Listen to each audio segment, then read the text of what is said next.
조갑제TV 시청자 여러분 안녕하십니까? 저는 조갑제닷컴의 조사별입니다. 2022년 11월 29일 오후 3시를 가리키고 있습니다. 직업적 음모론자가 정치 깡패를 두둔하고 나섰습니다. 자, 바로 방송인 김어준 씨 얘기인데, 자, 김어준 씨는 최근 한동훈 장관의 거주지를 무단 침입한 더 탐사를 두둔하고 나섰습니다. 정말 유유상종이 아닐 수 없죠. 자, 이렇게 주장합니다.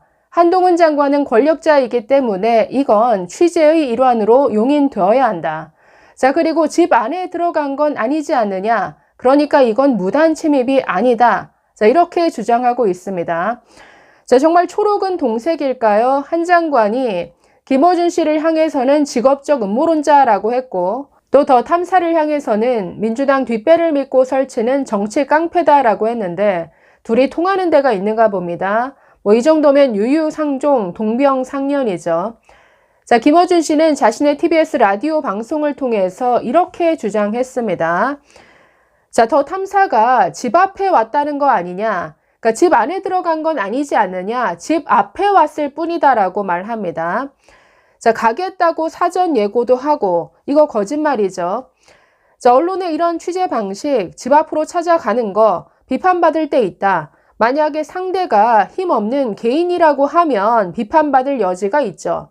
자, 그런데 그 대상이 한동훈 장관이라는 권력자라면 이건 취재의 일환으로 용인되어야 한다고 봅니다. 자, 이렇게 말합니다. 자, 상대가 권력자이면 취재라는 목적으로 휴일 오후에 그것도 가족만 있는 집에 불쑥 찾아가서 초인종 누르는 거 이거 괜찮은가 봅니다. 자, 그럼 김어준 씨 집에 찾아가도 되겠네요. 자, 계속해서 이렇게 말합니다. 자, 왜냐하면 일반인들은 한 장관에게 접근할 수 없거든요. 한 장관은 감시 대상이 되어야 합니다. 자, 그런 관점에서 봐야 하는데 법률가로 보다 보니까 주거 침입. 자, 주거 침입이라고 하는데 들어간 건 아니지 않습니까? 이렇게 말합니다.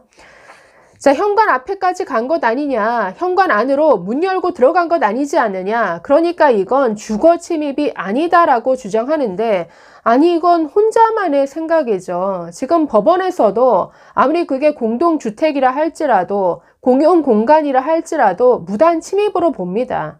게다가 한 명이 간 것도 아니고 남자 4명에 여자 1명 총 5명이 갔죠. 그것도 휴일 오후에 그 안에는 미성년 자녀와 부인만 있었습니다. 가서 세상에나 도어락까지 눌렀죠.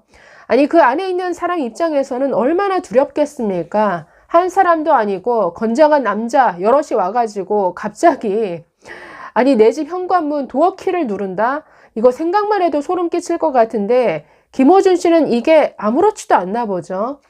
아니 취재로 용인되어야 한다? 요즘 정상적인 언론사가 누가 이렇게 취재합니까? 자, 게다가 마치 아파트 주민이 아파트가 오픈되어 있었다. 아파트 주민이 그냥 자연스럽게 엘리베이터 이렇게 눌러준 것 아니냐. 아무 문제가 없다라는 식으로 얘기를 하는데 자, 한 장관이 거주하는 타워팰리스 외부인이 가서는 반드시 방문일지 작성해야 됩니다.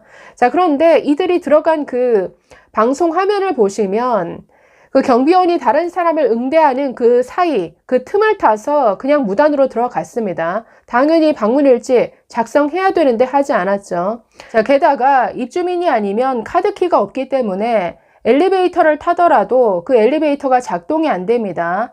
자, 그래서 다른 입주민이 엘리베이터를 타니까 그걸 따라가서 같이 탄 거죠. 자, 그래서 편법적으로 엘리베이터를 타서 그 한동훈 장관의 층까지 올라간 겁니다. 자, 그리고선 집 앞에까지 가서 아주 살펴보다가 그 앞에 와 있는 택배 상자까지 들여다보고 촬영하고 거기 있는 개인정보를 들여다보고 아니 그것도 모자라서 도어락 버튼까지 눌렀습니다. 아니 만약에 열렸으면 그 안에 그냥 들어가려고 했겠죠.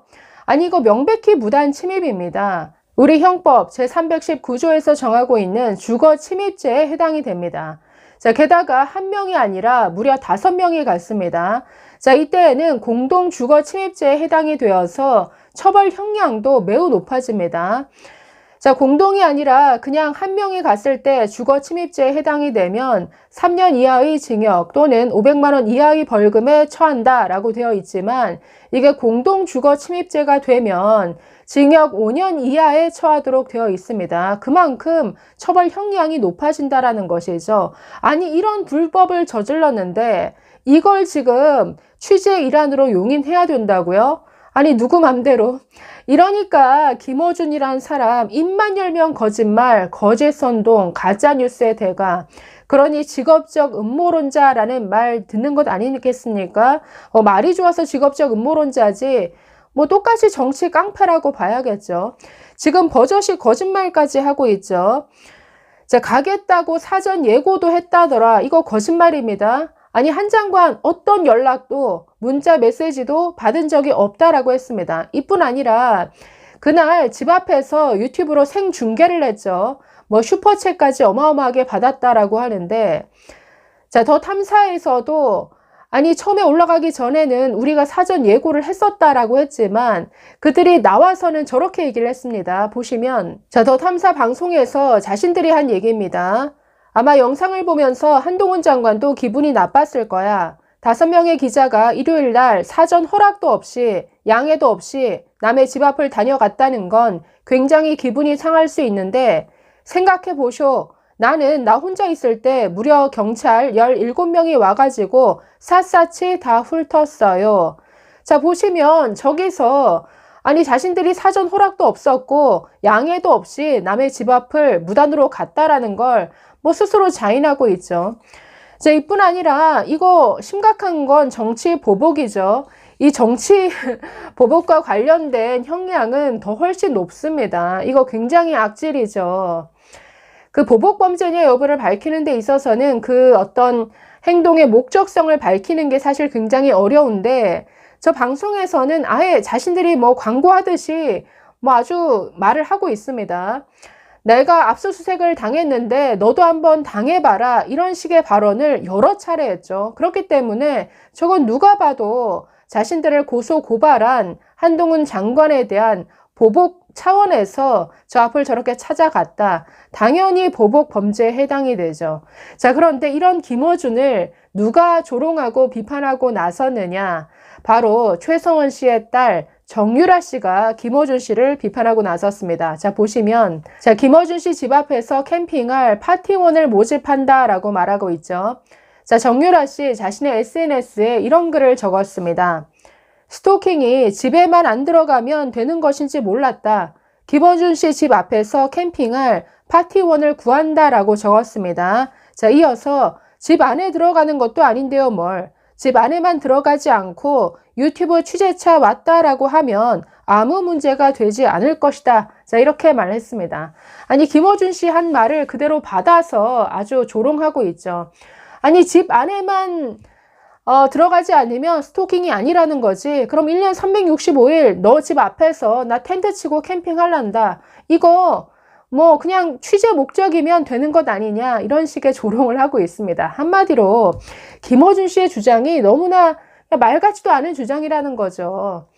아니, 취재라고 포장을 하면 어떤 불법이든 용인이 됩니까? 게다가 이건 스토킹 가해자들이 하는 논리와 똑같죠. 스토킹 가해자들 그냥 보고 싶었을 뿐이다. 그냥 대화 정도 할 수 있는 것 아니냐. 그러다가 집요하게 따라다니고 협박하고 폭력하고 결국 찌르고 살인까지 저지르는 점점 강도가 높아져서 이런 범죄로 이어지는 게 스토킹 범죄입니다. 아니, 집 앞까지 갔던 사람이 그 다음 도어락까지 눌렀던 사람이 그 다음에 무슨 짓을 할지 어떻게 압니까? 자, 그래서 어제 그 한동훈 팬카페에서도 이번 사건에 대해서 강력 처벌해 달라라고 요구를 하면서 자, 이렇게 주장을 했는데 저는 이게 굉장히 국민들의 일반적인 상식이다라는 생각이 들었습니다. 자, 어제 이렇게 주장했죠. 자, 이 사건은 단순히 무단 침입만이 문제가 아니라 자신들을 고소 고발했다는 이유로 해당 공무원과 그의 가족들을 이렇게 협박하고 공포심을 갖게 만들고 또 유튜브 생중계라는 방식으로 한동훈 장관과 그 가족들을 조롱하고 정치적 팬덤을 이용해 수익까지 창출하며 더 나아가 자택 주소까지 노출하여 폭력을 조장하거나 더 자극적인 범죄를 일으킬 가능성이 있다라고 말했습니다. 자, 이어서 고위공직자가 이런 테러를 당한다면 일반인에게는 언론이라는 무기로 어떤 공격을 할지 무섭다라고 말했습니다. 자, 그렇기 때문에 이번 더 탐사에 대해서 확실하게 법치가 살아있다라는 것을 보여줘야죠. 이런 자들을, 이런 행위를 취재하고 용인한다라고 한다면 뭐 우리 사회가 어떻게 되겠습니까? 완전히 아무데나 카메라를 들이밀어서 조롱하고 협박해도 뭐 무사 통과라는, 이건 말이 안 되죠. 이런 직업적 음모론자들과 정치 깡패들이 이렇게 판을 치고 우리 정치권을 뒤흔드는 이런 3류, 4류 정치는 이제 없어져야 할 것으로 보입니다. 감사합니다.